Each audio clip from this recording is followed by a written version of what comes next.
Yo, what's happening guys, King GBL here, and welcome back to a brand new Fantasy Great League video. Today I'm going to be showcasing another very strong team, featuring Registeel lead with a double dragon backline. I found this team to be very strong today.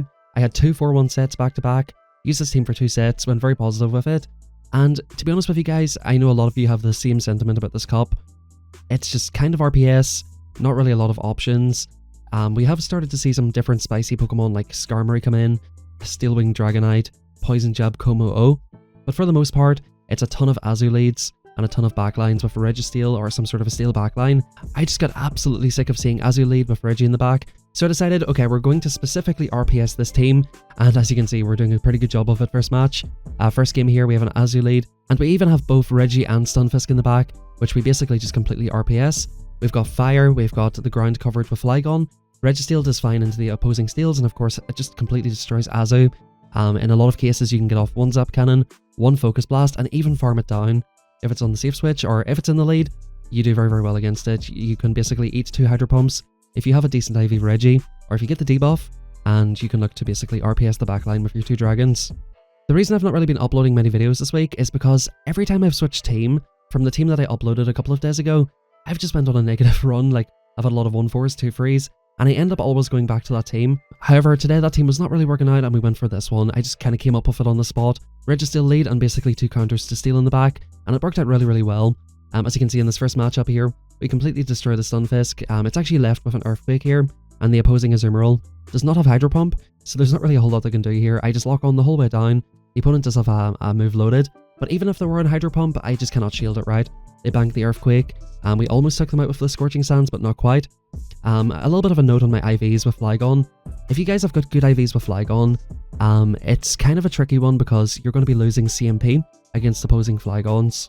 One really good thing to know about non-Shadow Flygon versus non-Shadow Flygon, if it is Shadow, this completely changes what I'm about to say, so just don't pay any attention to it if it's Shadow. If it's non-Shadow, basically all you need to do is avoid CMP, land a Dragon Claw after the 2 shields go down, and you can actually farm it down before they reach their next Dragon Claw, and come out with a Dragon Claw of your own for the next Pokemon. So having low IVs is kind of annoying, you lose every CMP, but there is a way to play around that. Generally speaking guys, we want to use Flygon as the safe swap. Safe swapping Turtonator in an Azu meta, probably not the best idea, and Flygon can actually put in a lot of work against Azu. So in general, Flygon is the safe swap, and Turtonator is in the closing position. Now, I've seen a lot of teams, guys, that were super weak to Reggie, ABA weak to Reggie, and also ABA weak to Fire. So the combination of having Registeel and Turtonator in the end game worked out super well for me. Now, in this next matchup here, we actually win a CMP for once. I almost never win CMP here. Unfortunately, I'm basically forced to shield this, and I can live this move, but they will be able to incinerate me down. And I know they're going to go for a catch, I just know they're going to go for it, but what do I do, right? Like, lose the match if they throw, like, it's super, super rough. At this point, I was not expecting Azu, I wasn't anticipating a Reggie in the back. Unfortunately, it is Azu, and we're in a very, very tough position here. We just basically need to hope they're not in an Ice Beam. I decided I'm going to stay in here, eat this move, try to get off some heavy damage with the Turtonator, and just pray and hope they're not an Ice Beam, and that I can hopefully live a player off on the Flygon. Even still, this is going to be very, very tough. Hydro Pump coming through, that takes me out completely, so it's kind of rough here. Yeah, they're going to outpace to the move here as well. I need to overfarm, get an absolute ton of energy, but as you're about to see here, the player off just does enough damage to get me super, super low. Can't really do anything in this match, and that's good games well played. The opponent banked the Dragon Pulse, so there was no way I could overfarm any further there, or try to, get some farm in this thing. And it's outside of Dragon Claw reach, so it was just super rough there. Just having that Azu in the back, a little bit tough, because of course I used up my Reggie in the lead. So if possible, you sort of do try to save Reggie if you can, and we're going to hop into the next battle. By the way guys, as you seen on screen a moment ago, we do have memberships on the channel. I want to say a big shout out to Aryan, who's the first member on the channel. If you guys do want to become a member, you can do so by hitting the join button, and I want to say a big thank you to Aryan, and everybody else who supports the channel. So hopping on into these battles guys, we have a Ninetales. So we're seeing this team is already ABA weak to Fire. Definitely quite an interesting one. Ninetales is definitely very susceptible to a lot of things in this meta. Even things like Steelwing Skarmory, which are quite popular now, would definitely do a lot of work into this team here so far. But the opponent takes us out. I'm pretty happy with that at this point. I'm thinking there's no way they're triple weak to Fire, so I come in with my Turtonator here, decide to basically eat the move. And I'm thinking I should be able to perhaps shield and farm down the Sandslash, or maybe even just take the Ice Punch if they throw it. We'll see what the opponent wants to do. Or sorry, it's Stunfisk, I should say. They come in with Stunfisk, they go for the Rock Slide. I could have lived it from here, and I think they're going to insta for the next one. They do not, and it is Sandslash in the back. So this team is very, very weak to Fire. So quite an interesting team. The opponent is going to go for Drill Run here. This is kind of awkward. We're going to go for the Zap Cannon here. The opponent is basically forced to shield, and we're really praying to get a debuff here. We do not get it, because our Turtonator, it is getting pretty low. It definitely dies to a move at this point. And perhaps I should have considered shielding this, throwing the move, right? And then coming in and going for the overheat. And I don't go for the overheat here as well. Definitely a big mistake. The Stunfisk has a move, so I think if I just shield the Reggie, go for the move there, I would be in a much better position. Now I've got no shields. The opponent's at a Rock Slide. So I definitely could have won that match. Just a little bit of mismanagement on energy and shield management as well. But in the next game, we do get a very nice RPS lead. Once again, this is exactly what we're looking to find. The opponent comes into Lucario. This could be another double steal line. They only built up to 6 here, so I'm just going to let this through. It is a power-up punch, and we're basically going to try and farm it the whole way down. The opponent makes a last-second power-up punch. I decided I probably live this move, so I decided to let it through. We do just about live it there, and we're going to be able to get off a blind overheat on whatever comes through. I'm pretty much happy just to blind overheat, even if they catch it on a Turtonator or whatever. I'm perfectly fine with that. They do come into the Azu here. This is going to be a decent little chumink into the Azu. Pretty much put them into Zap Cannon range, and we're going to come in immediately. The switch clock is not up yet, which means the opponent is locked into this matchup, and we're even going to IPS to the Hydro Pump, which is absolutely fantastic here. The opponent definitely wants to get out with energy, but we just get that big move through. I decided at this point, okay, we've got 2 shields. We have a whole Flygon in the back. They go for Hydro Pump, and in comes the opponent's own Registeel. This is game over. Very, very dominant matchup for Flygon. We easily live a Focus Blast, and if you get one of these free, you can basically farm it down. Yeah, as you can see here, if we start shielding, we can just farm it the whole way down, or start going for Dragon Claws. Game over. Good games well played. So that's exactly the team we're hunting for with this team, and we did see it quite a lot of times. However, this time we see a different fairy in the lead. We do see Clefable. In comes Sandslash, in comes the Turtle Boy. Now, the good thing to know about this matchup here, guys, is you live this move. So if you ever get a Sandslash safe swap, whichever crazy people are safe swapping Sandslash, you just incinerate them down the whole way in free. It's the exact same case with Escalf, by the way. You let them move through, you'll be on 1 HP, and the opponent doesn't get a bunch of farm. Usually this team would be something like an Azu. Clefable is definitely a little bit spicy. The opponent, knowing we have a Reggie, just lets it move through. And once again, the opponent is switch locked. We won switch advantage so quickly that the opponent is just completely locked in here. They're forced to go for Min Blasts. I decide that I'm going to throw this Focus Blast because the switch clock is about to come up. I want to force them to either shield this or let it go. Boom. They of course let it go. And in comes Lucario, ladies and gents. This is not over. This is a little bit tricky here. We get off the Zap Cannon here. I decide I need to get shields down here. Lucario in the 2-2s, if it has Power Punch, is an absolute nightmare. So I decide, okay, Flygon's got a much better chance. If we get a debuff, we don't get the debuff, but we're in the 1-to-1 shield, which is much better. And we have a little bit of an energy lead. Unfortunately, we do play to a CMP tie that we do not win. A little bit of a miscount on my part, and the opponent goes for another Blaze Kick, okay? So they're not on Power Punch, they're definitely on Shadow Ball. So I think they're on 1 here, they're 6 off the ball. 1, 2, 3, 4, okay. They're actually at the Blaze Kick now. So had they got off this Blaze Kick, if you look at my health right here, that probably would have come very close to KOing. So definitely a very, very close match and good games. Registeel versus Sandslash. Quite an interesting lead. We win, I believe, the 0s and the 1s here. And in comes a Haxorus. Now I decide that they're trying to draw out something, like draw out some sort of a dragon. I decide, okay, this is not particularly good against the other thing anyway. So I'm just going to stay in here and let this go. The opponent's going to build up to the Earthquake. I decide, okay, breaking sweat me daddy. The opponent says, nah bruh, eat this Earthquake. The opponent did go for a bit of an overfarm there, so we have to be a little bit careful here. We're not going to CMP tile them here. We are definitely going to throw just before they get to the next move. Try to maximize energy, allow us to outpace and CMP win the Sandslash. We do go for the Dragon Claw here, and the opponent actually ends up putting up a shield, which I found quite surprising here. They put up a shield, and at this point they're completely dry. So what I'm expecting the opponent to do is go for a catch on the Dragon Claw, so I do go for a little bit of an overfarm. Fortunately, the opponent did not catch. Sometimes opponents, you know, are aware that you're going to overfarm to avoid the catch. They come into Sandslash to a loaded Flygon. We go for the CMP tie here, or maybe it was one before the CMP. That does not KO them. We go for the Snipe of Turtonator. The opponent comes into a Lucario. We have to throw this move immediately. We're going to go for the Dragon Pulse. This is going to be enough at this range. Lucario is made of absolute glass. Bro, it's made of sand. It's not even glass yet. And back in comes Sandslash. Now they can take us out with this move, and this match is going to be getting fairly close. We've got a very low Flygon versus Sandslash. IVs matter. We've got a very, very high ranked, a Great League rank 7 Flygon, and in this case it worked out very well for us. We live on 1 HP, get off the Dragon Claw, and that's good games well played. So while we do have to live with the disadvantage of losing CMPs, we do get the benefits of the good Flygon. Now in this next match, very negative lead. It is an opposing Flygon here. The opponent is going to go for the Scorchy Warchy. We're going to go for the Scorching Sands here on 6. The opponent is dry. I decide to go for a risky play here. We go for the Foky Bee, which is not too risky, right? It doesn't quite KO them, but definitely gets them very, very low. And I decide to go for a catch on 6 here. The opponent does not fall for it. These opponents at my elo, they're not idiots. They know that you're going to try and catch moves. That's a very negative matchup, and I know that I live that move. So I decided, okay, we'll let the first one go. I think the opponent is on 1 here, if I remember correctly. And see, this is what I'm saying. I farm up to just before they get to the move, right? They catch it on Weezing. However, I can still outpace here. 1, 2, 3, 4. Okay, the opponent goes for the sludge. No need to go for a big overheat on the low health Flygon. And I decide to play it to the CMP because I know I win it.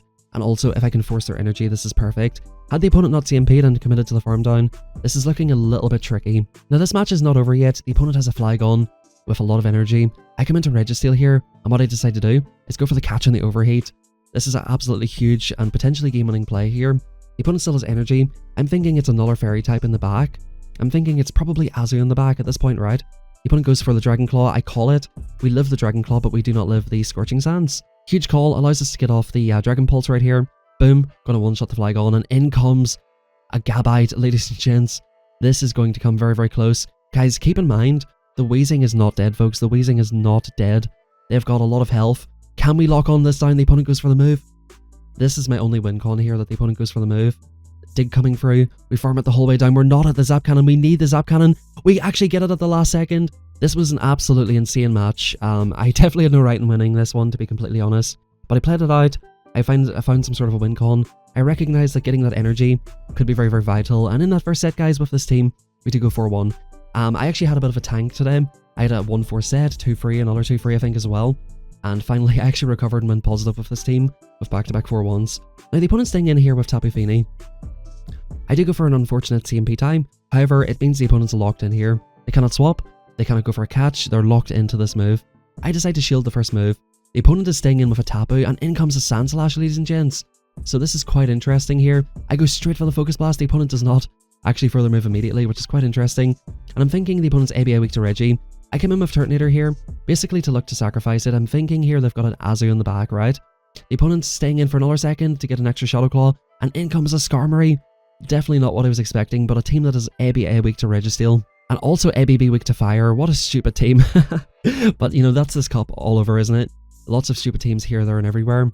Now, at this point, guys, we can live one Brave Bird easily. I decide, okay, the Sandslash is really close to an Ice Punch. They done 9, and they threw the Drill Run, and they threw one more before the left. So they're actually on 4 Shadow Claws at this point. They're 1 off the move. So if I take out the Skarmory right here, they basically farm up to back-to-back moves. 1 for the Reggie, 1 for the one for the shield, 1 for the Reggie. They get an overfarm and they basically outpace me, right?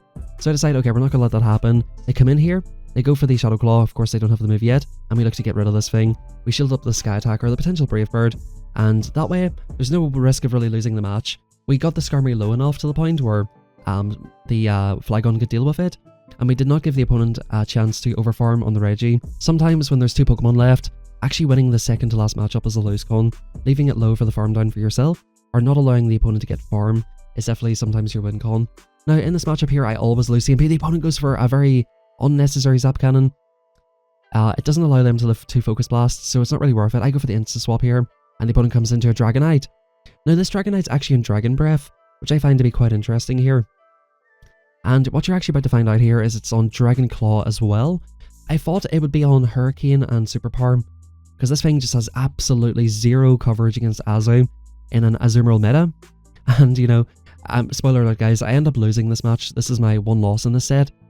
I just think, like, people are calling this cup very bad on RPS. If you're using a team like this with Dragon moves, and you're basically getting walled by Azu, you kind of get what you deserve here by losing to Azus. I decided to respect the Superpower. The opponent throws it here. I'm going to look to go for a Zap Cannon here. I thought the opponent might want to go for a catch, which is why I went for Zap instead of Focus Blast. Focus Blast would probably have been enough there, and back in comes their own Registeel. Now basically what I'm hoping here is that they can take me out here. I can look to Incinerate the whole way down, and look to basically one-shot something in the back, right? In comes a Haxorus on Dragon Tail. Guys, like, what is this team? This backline gets absolutely flipping destroyed by Azu. It gets absolutely flipping destroyed by Azu.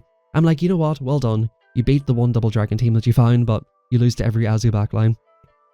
Azu lead, fantastic. This is absolutely why we're running Registeel lead today. Azu is just everywhere in the lead. It's the most safe and popular lead in this cup. We get the attack drop, which means we can comfortably live this move. And the opponent is staying in, which is quite suspicious. They may be ABA weak to Reggie, like a lot of these teams are. I decide, okay, we're going to look to get rid of this. No fancy undercharges. We're going to look to get rid of the Azu. And the opponent throws up a shield, so I'm like, right. We've got the 2 debuffs here. I could let this move go, but it's so obvious they're weak to Reggie. The opponent is completely dry here, so now at this point what I can look to do is go for the Focus Blast and go for the undercharge. If the opponent wants to RPS themselves, that's absolutely fine by me. Beautiful undercharge here, we can lock on the whole way down. The opponent only makes an Ice Beam. This opponent is running Ice Beam Hydro Pump. Quite an interesting moveset once again in an Azu meta. You just lose to opposing Azus, and in comes a Skarmory against the loaded Registeel. What is going on? What is going on? What is on my screen right now? Boom. This comes through, and I decide, okay, we need to save that just in case it's an opposing. What is this team? What is this team? Good games. We're hopping into the next one. We've got the Toitnada. We're going to bring in our opposing Toitnada, and they bring in their Azu. So pretty much like RPS, right? Fire type lead on the Registeel. They've got water for my fire safe swap, which, by the way, like I was just going to play at the zeros with them, just launch a Dragon Pulse. I'll live one, fire off one on them. So far, pretty RPS, right? However, what I recognize, and what I recognized yesterday having watched a lot of battles, is there are a lot of teams that are ABA weak to Flygon as well. Oftentimes, you'll see a Turtonator lead with Steel in the back, which is pretty much ABA weak to Flygon. So I decide, okay, this is probably the play here. We just let this go, come back in with the Registeel, perhaps do like an undercharge, do whatever, right? And the opponent actually aggro swaps here. Definitely not the play. And I make a mistake here. So I thought that if I could go for this, I could go for the farm down. That was a mistake, guys. Pretty costly mistake here. I'm actually very, very lucky. The opponent's on Flamethrower. I would have had to have double shielded here. Only the opponent's on Flamethrower. I considered shielding this because I thought it might be just them 5-hitting me, but luckily enough, it was not the case. Now, I make a questionable play here, guys. I decide that I need my energy for whatever's in the back. I'm reading a Registeel in the back, or I'm reading something weak to Flygon. I know my switch timer's coming up. I end up transferring the damage and catching the move from Reggie. I decide to make the hard call that they are very weak to Flygon in the back. That's what I've been playing to the whole match, right? And it is a Galarian Weezing. Quite an interesting one here. The opponent has 2 shields. We have a Scorching Sands banked. So actually, I could have just banked a Scorching Sands either way. So perhaps I should have just got rid of the Azu. However, I was just stalling the clock, basically looking to come in with Reggie, get a little bit of extra farm, eat the move, all that kind of fun stuff, right? The opponent actually goes for the Sludge first time around, and I decide, okay, I've called the bait once, I don't think I need to call it twice. I get off 2 Zap Cannons now, and I have a move loaded on the Flygon. The opponent's clock is misaligned as well, because they actually threw the move, and we can come in and go for the snipe here at this point. Since we already Dragon Clawed the Azu once, we can probably just Dragon Claw it again. Yep, we actually get this off as well, and that's good games. So, a very interesting play. I made a big mistake against the Turtonator at the start, right? I decided the Flygon was my win con in that match, and, you know, of course I don't know what's in the back, right? I didn't know if it was going to be a Weezing. Could have been absolutely anything, but I decided to play it to that win con, and it just so happened to work out. I think I probably should have just got rid of the Azu, right, with Scorching Sands, and bank another Scorching Sands. But I just decided that I wanted to try and do that, and try to catch the move in Registeel, and basically look to leave the Azumarill completely dry, and basically try to sweep what's in the back with Registeel plus a move from Flygon. In this match here, the opponent's shielding up, which is quite interesting. Once again, do we have another team that's ABA weak? They went for the Brave Bird, so I can go for the Focus Blast at this point. They double shield it. What is going on? What is going on? I decide, okay, Registeel's clearly very good in the back, so we're going to have to shield up Registeel here at this point. And I can look to go for a Focus Blast. Brave Bird coming through. The opponent goes for a catch onto Weezing here, and I decide to come into Flygon here. Now at this point, guys, I can live any one move here from this thing, so I decide, okay, I'll let this through. And we're going to look to go for a CMP here on the Sludge. This one, Scorching Sands, will look to take them out. And Scorching Sands versus the Skarmory will start adding up after a while. The opponent comes into Azu here. I thought they would have come in for the Skarmory farm down or something like that. They're going to come in for the bubble down. They're getting a lot of energy, which is a little bit tricky here, considering I've got a Turtonator in the back. We do get off a dying move here, and we have a lot of energy still left in Reggie. What I decide to do here at this point, I think, is just be an insta-throwing Andy. I decide, okay, the opponent could be in Hydro Pump here. Brave Bird's going to do a lot. I should have went for the CMP tie right here. One CMP, got rid of the Azu. That was a bit of a misplay. I didn't think I had the Zap here. I decided just to blind throw this, just in case they come into the Skarmory. Because basically the Azu's in overheat range anyway. At this point, I just put them in an absolute checkmate. I farm up just before I get the move. They do add PS here to that move. A Brave Bird would have come very close to KOing here. We come in with Turtonator. They can't farm us down here with Steel Wing. And yeah, that's basically good games. Not a whole lot they can do here. Because yeah, we just either farm them down or get off the Focus Blast. Good games. Guys, I really enjoyed this team, and I do think you should try it out. Back-to-back 4-1s with it. The Double Dragon backline is working quite well at the moment, especially with a lot of teams ABA weak to Fire and ABA weak to Reggie. Azu lead, weak to Reggie in the back. Skarmory lead, weak to Reggie in the back. A lot of kind of stupid teams going on right now. So I decided, okay, Reggie, not a very common lead. People are hunting for the Flygons in the lead with Azu. I've decided we're going to put the Flygon in the back. A lot of teams with ABA weak to Flygon, a lot of ABA weak teams to Reggie, and ABA weak to Turtonator. So just this combination in this order worked out super well. And if you're looking to make a climb to Veteran, Expert, or hopefully even Legend, hopefully I can push to Legend with this team. I've been up and down for a couple of days here, but hopefully I can. Maybe if you're looking to push to Legend, this team will work out well for you. Anyway guys, thank you very much for watching. I hope you enjoyed. If you did, go ahead and drop a like on the video. Subscribe, it is absolutely free. And if you're really interested in supporting the channel, and if you want some one-to-one coaching, we do have memberships in the channel. Once again, big thank you to everybody who does support the channel. Thank you everybody, have a fantastic rest of your day, and I'll catch you guys hopefully tomorrow for a brand new video.